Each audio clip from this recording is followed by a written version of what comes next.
ቢስሚላህ ወሰላቱ ወሰላሙ አላ ረሱሊላህ። የእፎይን ጉዳይን አስመልክቶ ባላ ፍቃድ ለክርስቲያኖችም ይሁን ለሙስሊሞች አጠር ያለ ምክር ይሆናል ማለት ነው። ይሄ የድምፅ ፋይል አንደኛ፣ እፎይ የተባለው ግለሰብ የክርስትና እምነት ተከታይ እንደሆነ ይታወቃል።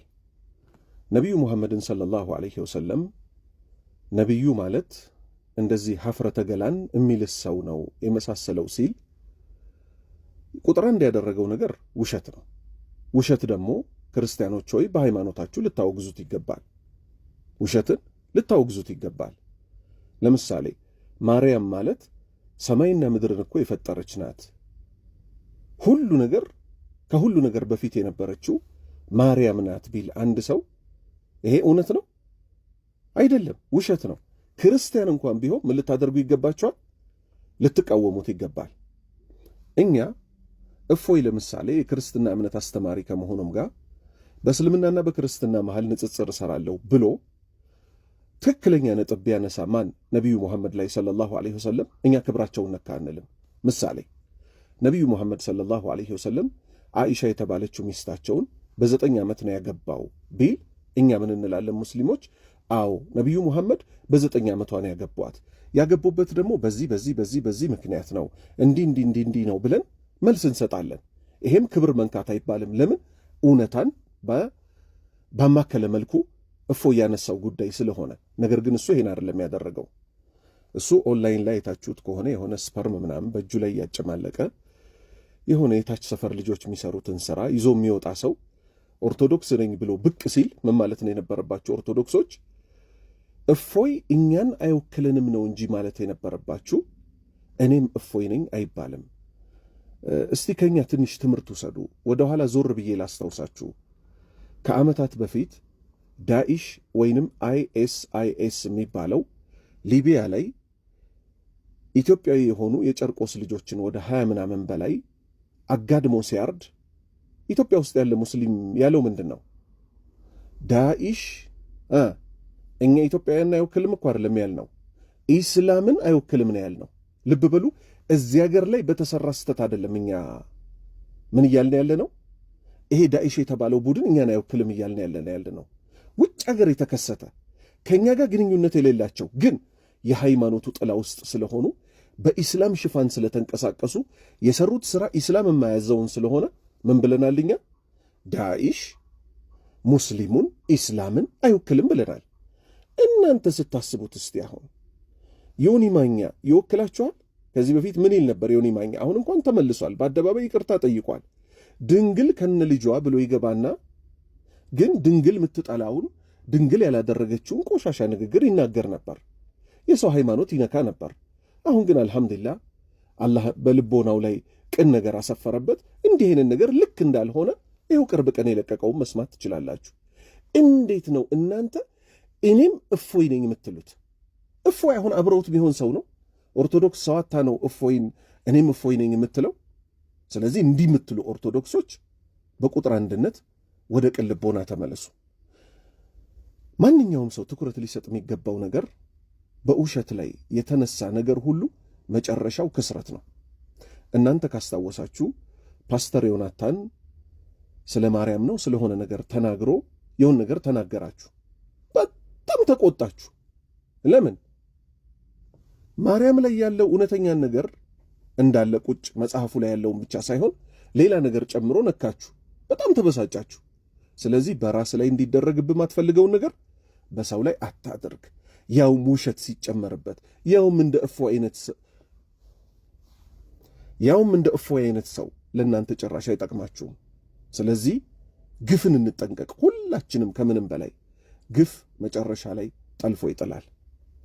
አሁን ወደ ሁለተኛው ደረጃ ልመጣ ነው። አሁንም ኦርቶዶክሶች ጋር ነኝ። ኢስላም አራጅ ነው፣ ኢስላም ገዳይ ነው ብለው የሚሰብኩ ሰዎች አሉ። ኢንሻአላህ እመጣበታለሁ። ሌላ ቪዲዮ ራሱን ችሎ ነጠላ የለበሰ ስብከት ላይ ያለ ሰው ምን ያለበት አለ፣ ራሱን ችሎ ቪዲዮ አመጣለሁ። ጠቆመ ብቻ ላደርጋችሁ። ፈረንጅና ኢስላም ነው ያወቀበት። ቀን ሙሉ ጾመው ውለው እኮ ማታ በተምር በስጋ በወተት ያፈጥራሉ አለ። ይህ አይመለከትህም። እኛ ሃይማኖታችን ብልን እስከያዝነው ድረስ አንድ እውነት አላስምርላችሁ። ክርስቲያኖች የምታምኑበት ነገር ለእኛ ክህደት ነው። እኛ ሙስሊሞች የምናምንበት ነገር ለእናንተ እንደ ክህደት ነው የሚታየው። እኛ የምናምንበት ጀነት ያስገባናል ስንል እናንተ ክርስቲያኖች ምን ትላላችሁ? አይ ይሄ አካሄዳቸው እኮ ሙስሊሞችን እሳት ያስገባቸዋል፣ ገሃነብ ያስገባቸዋል ትላላችሁ። እናንተ ያመናችሁበትን ነገር ደግሞ እኛ ምን እንላለን? ይሄ ነገር እኮ እሳት ነው የሚያስገባው፣ የኛ እምነት ነው ልክ እንላለን። ለዚህም ሲባል አላህ ምን አለን? ለኩም ዲኑኩም ወሊየ ዲን በሉ ተባል።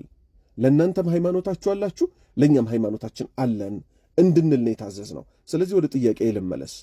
ኢትዮጵያ ውስጥ እንግዲህ ክርስቲያንና ሙስሊም የሆነ ጎጃም ክርስቲያን ብቻ ነው የሚኖርበት፣ ወሎ ሙስሊም ብቻ ነው የሚኖርበት የሚባል አይደለም። ተደበላልቀን ነው ኢቭን አዲስ አበባ ውስጥ እየኖርን ያለ ነው። በሰይፍ ብቻ እኮ አይደለም ሰው የሚገደለው፣ ምግብ ላይ መርዝ መርዞ ድግምት ሰርቶ። ግን እኛ ሙስሊሞች እንዲህ አድርገናችሁ እናውቃለን? በፍቅር እኮ ነው አይደል እየኖርን ያለ ነው፣ በሰላም ሃይማኖቱ ባስቀመጠው ባውንደሪ ልክ ምን እያደረግን ያለ ነው? የጎረቤት ሐቅ ስትታመሙ ጠይቀን፣ ሲቸግረን ረድታችሁን፣ በዚህ መልክ እየኖርን ያለነውን በቤተ ክርስቲያን ደረጃ ግን ሙስሊም አራጅ ነው፣ ገዳዮች አይደሉ ወይ፣ ከገደላችሁ ጀነት ትገባላችሁ ተብለው የለ ወይ ማለት ይሄ እኔ እንጃ። የሃይማኖት ሰው የሆነ አይዋሽም። በቃ እዚች ላይ ብቻ እንጠንቀቅ።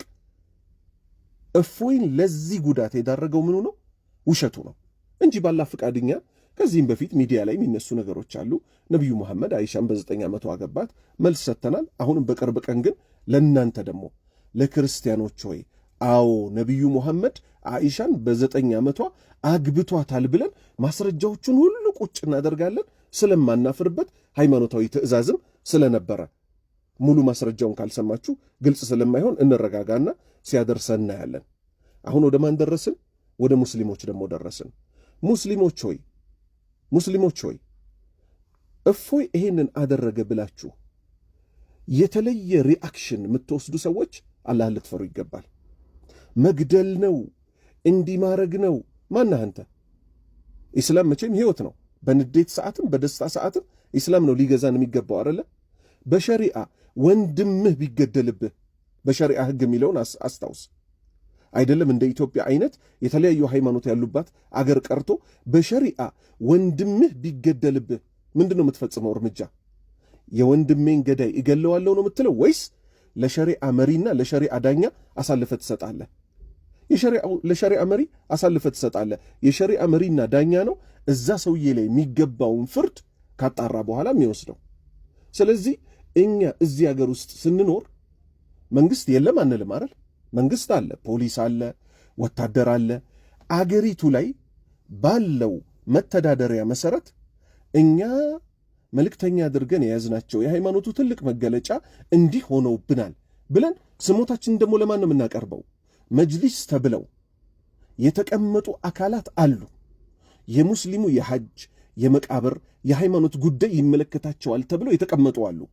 አላህ ባጓደሉት ነገር እነሱን ይጠይቃል። የኛ ኃላፊነት ግን ምንድን ነው? ለነሱ ጉዳዩን ማድረስ።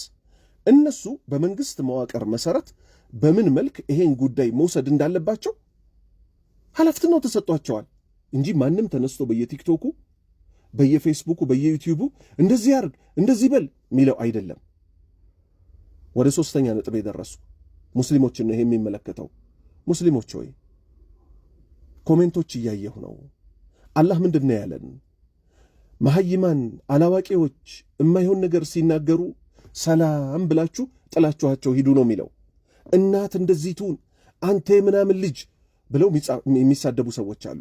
ያን ስድብ ምን ያደርጉታል? ሌሎች ስክሪንሹት ያደርጉና ተመልከቱ ሙስሊሞች መሐመድንማ ገና ቆይ እነካከዋለን እናሳብዳቸዋለን ይላሉ።